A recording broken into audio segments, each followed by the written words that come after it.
नमस्कार, मैं हूं अवधेश कुमार। छांगुर बाबा उर्फ जलालुद्दीन निश्चित रूप से हमारे आपके अंदर उसका नाम सुन के और हैरत का भाव पैदा हो रहा होगा, आश्चर्य हो रहा होगा। जिस ढंग से उत्तर प्रदेश की एंटी टेररिस्ट स्क्वाड, आतंक निरोधी दस्ता, पुलिस छानबीन करके जानकारियां दे रही हैं, वह उसमें से एक भी जानकारी ऐसा नहीं है जिसे कहा जाए कि यह सामान्य जानकारी है किसी के बारे में। एक व्यक्ति जो गांव में गरीब घर में पैदा हुआ, बलरामपुर जिले के ही एक गांव में, जिसका पिता मर गया, जिसकी मां लेकर के उसके मैके आ गई हो और उसका इस ढंग से जीवन बीता हो, उम्र बढ़ने के साथ वह कपड़े की फेरी लगाता हो और बाद में वो जो अंगूठी के नग होते हैं, नगीने होते हैं, माला होते हैं, वो बेच के जीवन चला रहा हो, वह इतने बड़े साम्राज्य का मालिक हो जाएगा, इतने लोग उसके भक्त हो जाएंगे, इतने लोगों को वो हिंदुओं को इस्लाम मुसलमान बना देगा, मुसलमान बनने वाले उसके साथ काम करने, सहयोग करने लगेंगे, वो किला बना लेगा बिल्कुल, और किला, अपने किला तक सड़क भी बना लेगा, कमांडो फोर्स रखेगा, डिग्री कॉलेज बनाने लगेगा, दूसरे शहरों में उसके घर बनने लगेंगे, यहाँ से मुंबई, दुबई तक उसका साम्राज्य फैल जाएगा। इसकी कल्पना आप कर सकते हैं? अब जो कुछ भी है ये किसी मतलब जासूसी या काल्पनिक उपन्यास की बात नहीं है। अब अभी तक जानकारी आ रही है कि छांगुर बाबा ने करीब 1500 लोगों का धर्मांतरण कराया है। अभी 1500 धर्मांतरण कराया है। अब जो एटीएस और बाकी बता रहे हैं कि उसने अलग अलग रेट तय किए थे कि ब्राह्मण की कन्या होगी तो 15 लाख, उससे नीचे की होगी तो 10 लाख, ऐसे करके सबके लिए उसने किया था। ये तो संजोग से एक लड़की जो धर्मांतरण की शिकार थी, वहाँ से निकल के वो उसकी निकाह तक इसने ऑनलाइन करवा दिया था और वहाँ से वो निकल कर बाहर आई, उसने अपनी कथा बताई और एक ऐसा संगठन जिसका बहुत आधार नहीं है, विश्व हिंदू रक्षा परिषद, और उसने वो उसको पता, उन लोगों को कहाँ से पता चला, उन्होंने लखनऊ में रखकर और इस सबको जो लोग धर्मांतरित हुए थे उनका हवन कराया। हवन से उनको आप कहा कि अब ये फिर से हिंदू बन गए, और वहाँ चूँकि सारी लखनऊ में मीडिया थी और ये बड़ी खबर थी, इसलिए उस संगठन का भी नाम हो गया ये पहली बार। उसके बाद ये इशू बनने लगा, छांगुर बाबा वो लड़की बार मीडिया के सामने आके बताने लगी, तब ध्यान गया है। अब आप सोचिए कि अगर उत्तर प्रदेश में भारतीय जनता पार्टी की सरकार है, मुख्यमंत्री योगी आदित्यनाथ जी का नेतृत्व है, उनके साथ जो 2 उप मुख्यमंत्री हैं, श्री केशव प्रसाद मौर्य जी और श्री ब्रजेश पाठक जी, दोनों के बारे में, दोनों हिंदुत्व के प्रति निष्ठावान हैं, प्रतिबद्ध हैं। केशव प्रसाद मौर्य जी का बैकग्राउंड विश्व हिंदू परिषद का रहा है और योगी आदित्यनाथ ये ऐसे मामलों में क्या उनका चरित्र और स्वभाव है वो देश परिचित है। इन सब के बावजूद, और ऐसी पहले भी घटनाएं हो चुकी हैं उत्तर प्रदेश में बार बार, इन सब के बावजूद अगर उत्तर प्रदेश में ये समस्या हो रही है तो आप सोच लीजिए, अभी तक एक घटना आई, हो सकता है और भी घटनाएं हों, तो पूरे देश में क्या क्या हो रहा होगा। अब वो छांगुर बाबा के क्या का प्रभाव देखिए कि वो जो नसरीन लड़की पकड़ी गई है, उनके साथ जो पूरा जिसने ही वहाँ ज़मीन खरीदा था बलरामपुर में, उसका नाम वो नीतू नवीन है, उसका हस्बैंड नवीन था। दोनों की भेंट हुई। नागपुर के एक संगठन चलाने वाले जो मुसलमान थे, उनके माध्यम से इन दोनों की भेंट हुई है। अब उस पर भी एफआईआर दर्ज हो गया है क्योंकि उसको बताया कि उसका 40 देशों में संगठन जुड़ा हुआ है। उसने इन दोनों को छांगुर बाबा से भेंट कराई। छांगुर बाबा ने इनको नग दिया और नग से इनके जीवन में बदलाव आया, तो इनको लगा कि भाई तो इन्हीं के नग से हो गया है। फिर छांगुर जब जाता था मुंबई तो उन्हीं के घर पर ठहरता था, और बाद में ये दोनों जो आज नसरीन हो गए, नीतू और नवीन, ये दोनों ने तय किया कि हमको छांगुर बाबा के ही साथ रहना है। उन्होंने अपनी संपत्ति बेच दी बहुत सारी, फिर उन्होंने ये ज़मीन खरीदी यहाँ बलरामपुर में। ज़मीन खरीद के और 3 बीघा ज़मीन में 70 कमरे में बना हुआ मकान है। आप सोचिए, उसमें 40 कमरे का एक पार्ट तोड़ा है जिसको अभी तक अवैध माना गया है, पूरा नहीं टूटा है अभी। उस 40 कमरे में 8 बुलडोजर लगे, 8 बुलडोजर को 3 दिन लगा टूटने में, 8 बड़े बड़े बुलडोजर लगे। अब योगी राज में बुलडोजर को 3 दिन उसको तोड़ने में समय लगा है। बाकी बचा हुआ है, उसमें हॉल है, उसमें सारी सुख सुविधाएं हैं, विदेशी नस्ल के घोड़े मिल रहे हैं, विदेशी नस्ल के कुत्ते मिल रहे हैं वहाँ, बहुत ऐसी, मतलब कोई भी सुख मौज के ऐसी चीज़ें नहीं है। अब पता चल रहा है कि उसने कमांडो फोर्स बनाया था 50 युवाओं का, जिसके रहने खाने सारी व्यवस्था थी, और उन युवाओं का आतंक इतना था उस कमांडो फोर्स का कि लोग डर से बोलते नहीं थे। लेकिन अब प्रश्न ये है कि आप, उसने सड़क से, मुख्य सड़क से लेके और गांव तक 500 मीटर रोड स्वयं बनवा दिया हो, किसी को पता नहीं चला? क्या प्रशासन वहां सोया हुआ था? लोगों के मन में ये प्रश्न तो उठ रहा है। अब इस समय पुलिस और एटीएस कार्रवाई कर रही है, लेकिन कल्पना करिए अगर वहाँ बीजेपी की सरकार नहीं होती, योगी आदित्यनाथ की सरकार नहीं होती, तो क्या ये कार्रवाई भी संभव होती?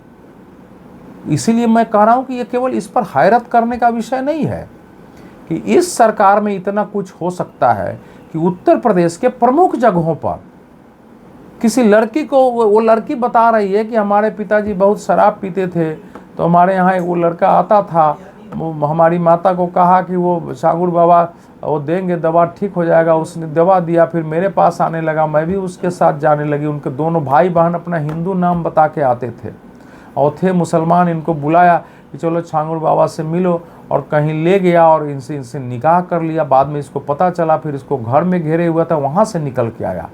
अब आप बताइए कि लखनऊ, कानपुर ऐसी जगहों में इस प्रकार की घटनाएं हो रही हैं, तो गाँवों की क्या हालत है उत्तर प्रदेश की? और सरकार के रहते इतना भय भी नहीं है उसको कि एक हिंदू लड़की को, सब हिंदू, इसमें इस सरकार में हिंदू नाम बदल के हम जा रहे हैं और लड़की को फंसा रहे हैं, फंसा के उससे निकाह भी कर लेता है। ये हालत हम सबको विचार करने के लिए बाध्य करता है। अब उसका छांगुर बाबा का जो साम्राज्य बढ़ा है वो इस तरह बढ़ा है कि वो कई लोग अपना नग नगीना देता था व्यापारियों को, सबसे संपर्क होने लगा, बहुत काफ़ी लोगों के जीवन में बदलाव आ गया, कोई समस्या दूर हो गई, सब उसके धीरे धीरे हो, भाई इसके तो नग में बहुत ताकत है, सब जाने लगे। इस बीच उसकी थोड़ा महत्व बढ़ा, तो उसने पत्नी को प्रधानी का चुनाव लड़ा दिया, प्रधानी जीत गई। उसके बाद उसका रुतबा अपने आप बढ़ गया, दोबारा उसकी पत्नी प्रधानी जीत गई। ये भी देखना चाहिए कैसे जीत गई भाई, उसकी प्रधानी जीत गई, उसका रुतबा अपने आप बढ़ने लगा। पता चल रहा है कि मुंबई में हाजी अली पीर पर भी वो जाके नगीने वगैरह बेचता था, वहाँ जाने के बाद उसका रैकेट बढ़ा है और यहाँ से दुबई तक चला है। और ये बहुत, इसमें कई ऐसे चौंकाने वाले तथ्य है कि ये जो नीतू है और नवीन है, ये दोनों 19 बार 2014 से अभी तक दुबई गए हैं, लेकिन दोनों केवल एक बार साथ गए हैं। 18 बार दोनों अलग अलग वहाँ गए हैं। क्या अलग अलग क्यों गए हैं, अब इसका भी पता नहीं चल रहा है। इनका जो परिवर्तन, इस हिंदू से जो इस्लाम बने हैं उसका पेपर दुबई का है, और दुबई में उन्होंने इस्लाम धर्म स्वीकार किया है। इसका दुबई तक कैसे कनेक्शन हो गया? तो पता चल रहा है नागपुर का जो वो दूसरा मुसलमान है, वो उसका एक संगठन है जो 40, जिसकी हमने चर्चा की है, उसके माध्यम से इसका संपर्क हुआ है। लेकिन इतने वर्षों से ये काम कर रहा है, मुझे आप कल्पना करिए ना, उतने वर्षों से वो काम कर रहा है, 2014 से 2025 आ गया है और सारा कुछ वहाँ हो रहा है, उसके कमांडो फोर्स चल रहे हैं, कोई देखने वाला नहीं कि कौन है, इसकी आय कहाँ से आती है। तो सब वहाँ का जो थाना होगा, वहाँ का एसडीएम का ऑफिस होगा, वहाँ के डीएसपी होंगे, एसपी होंगे, जिले का कलेक्टर आता होगा, उसके अंदर इतने फोर्सेस होते हैं, वहाँ का स्पेशल ब्रांच होता है पुलिस का, इंटेलिजेंस का। इस समय उत्तर प्रदेश में वैसे भी आतंकवाद की घटनाएं सामने आना है और उसकी साजिशों के इतनी बातें आ रही हैं कि बहुत ज़्यादा विजाइल माना जाता है कि वहाँ की सुरक्षा व्यवस्था है, उसमें एक घटना हो गई है।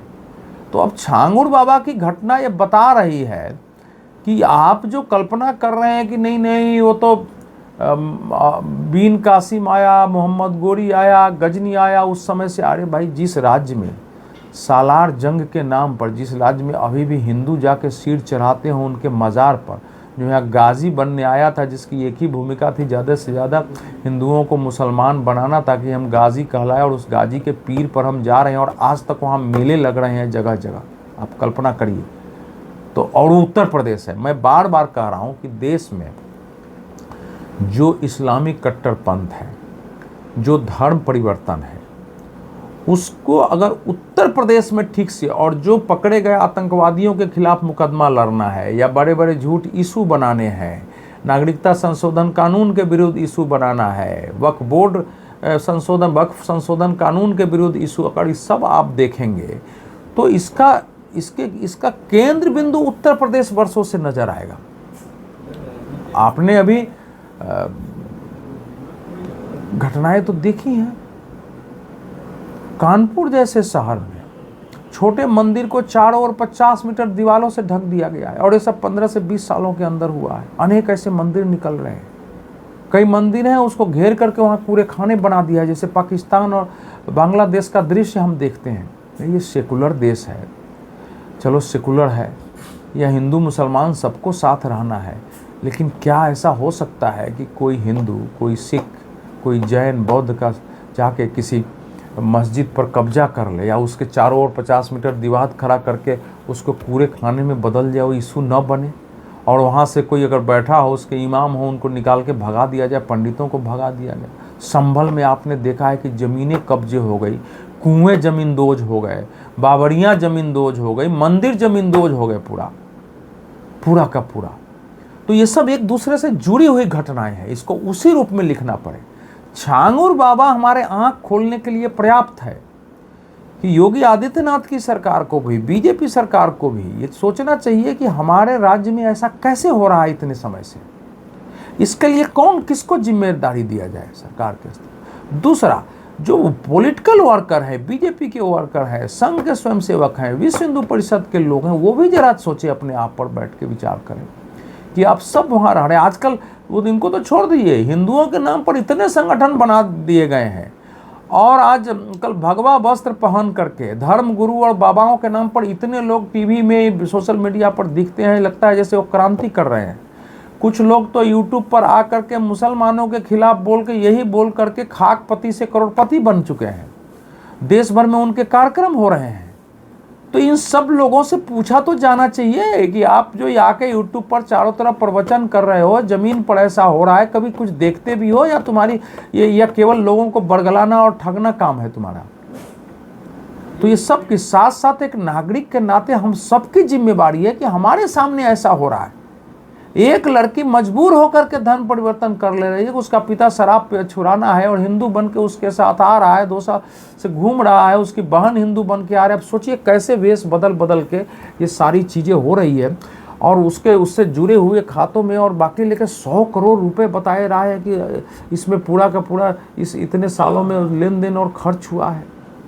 हमारी एजेंसियों को इस पर नज़र नहीं गई है। तो इस सभी के लिए, और दूसरी पॉलिटिकल पार्टियां भी, जो दूसरी पॉलिटिकल पार्टियां सेकुलरिज्म के नाम पर, आप सोचिए कि इस घटना पर कांग्रेस पार्टी का कोई